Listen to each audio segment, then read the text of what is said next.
Okay, one of the things I like to cook is salmon. So I have two very, very nice salmons here. I get them from, these I happen to get from Benny Keith, since I'm trying to buy stuff from them since our school isn't buying them. And so we're trying to help them out in as much as I can get there. This is the simplest one. I put a layer of teriyaki on this about maybe a half an hour ago. I've rinsed it. I don't do any of this stuff, other stuff. I leave the skin on it, everything. And then about a half an hour before cooking, I take some honey and I just cover the top and I'll let the honey run down it. If I need to, I'll take my hands a little bit and help with it. But while that gets done, I'm just going to speed on. I usually let it drip itself, but I want to show you this next part too. I need to wash my hand a little bit because this helps. This is amazing, this next step. So there you have a perfect honey teriyaki, but watch this. If you want to make everybody go, wow, that's amazing honey teriyaki, you take your ginger root, which of course everybody keeps in their kitchen. I don't bother, what do you call it, peeling mine. I'm going to cut the end of this off because it's a little bit old. So I'm going to get some fresh ginger root, so just cut the end of it off. Get some more fresh ginger. Just take a little bit of ginger and cover the top of it. And it takes just a good salmon and makes it amazing. And it makes your kitchen smell really good. Come up here. Don't want to overpower it, but really, really, really, really makes the difference. So we let that sit for about 30 minutes like that. And the next thing we do with our other salmon is we take some lemon pepper, sprinkle it.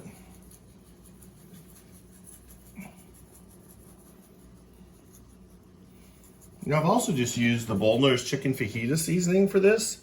I like this combination better, and it's not mine. I actually stole it from Yolanda, who's the housekeeper. I met her when I was at Holy Spirit, and she actually cooks it in the microwave, which horrified me until I tasted it. So this is dillweed, which I never would have guessed myself to put on here. And at the end, if I remember, we're gonna put some fresh fennel from the garden on here also. So do that. And then this is the one that's harder to get right, because this stuff doesn't like coming out. But this is the Old Bay's blackened seasoning. Any of the Old Bay seasonings are a nice addition. And you're just gonna have to trust me that I'm gonna do it because I picked up one that's empty. So I'm gonna go to the cabinet and get another one, which I know I have. And we're gonna let these sit, let the seasoning done, then we'll cook them on the grill. Okay, we're out at the grill with our two amazing pieces of salmon, again, that we got from Benny Keith. And I've washed my hands a lot of times. We're gonna put them skin down on the grill.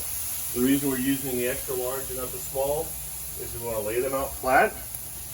Now, the idea is with salmon is you just wanna cook them until the flavor, until the fat, you wanna take them off just before the fat starts coming out. So that's an internal temperature of somewhere between 115, 120. If you're worried about what the food people say, you have to go up to about 125.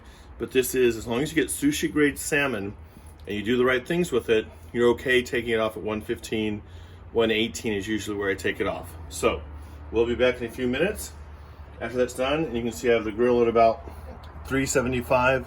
I'd usually like it a little bit lower, but I've done so much other stuff on this today. It's up a little bit higher. I just have to check it more often. If you do it at 200 or 250, you just let it go a little bit longer and it's easier to catch at that exact right place. We'll be right back. So when you're doing salmon, you don't want to poke it a lot. So I get my trusty little infrared tester, and you can check by the top temperature how you're doing, because it'll give you a good indication if you're doing it this way how we're doing. So that shows 162. We're not showing any fat yet, so that tells me I don't have my Insta read here. Well, I'll use my slow one. We're gonna get to the thick part and get the light right. So it's just showing 85. So give it a second more. So this has about another 5 minutes. I use the Insta read just to check. And I'm gonna leave the top open for a little bit just to clean out that air, because that's a little bit higher than what you would usually expect on the top. When you see this one little bit of fat coming out, this tells you don't even have to check the temperature. That means you're done. You probably missed your done temperature by just a little bit.